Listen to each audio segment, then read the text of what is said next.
Defence forces have been put on emergency standby as floodwaters continue to rise in the far north of South Australia. Most stranded tourists have been rescued from near Cooper Pedy as SES crews prepare for the worst flooding in the state's history.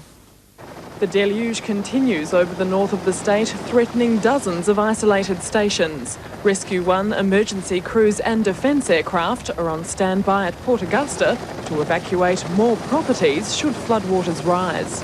This point of time indications are that the stations have plenty of food for the next 7 days. However, we're monitoring it and we're in contact with those stations at the moment. Areas flooded now spread from just south of Cooper Pedy down to Tarcoola and Lee Creek and across to the New South Wales border.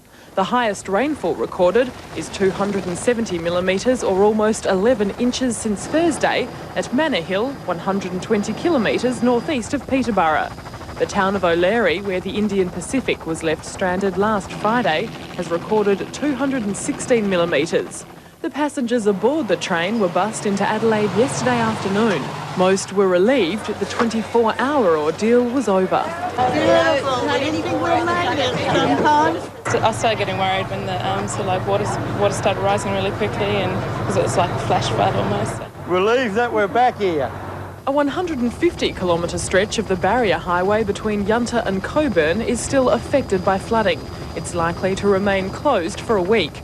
21 other roads have also been cut, prompting this warning from police. Please keep all travel on the roads in the far north of the state only to essential travel only.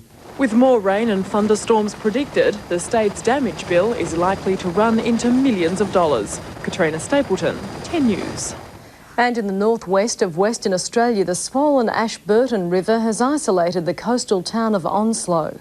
Heavy rains last week sparked widespread flooding that's already caused millions of dollars damage and claimed 1 life.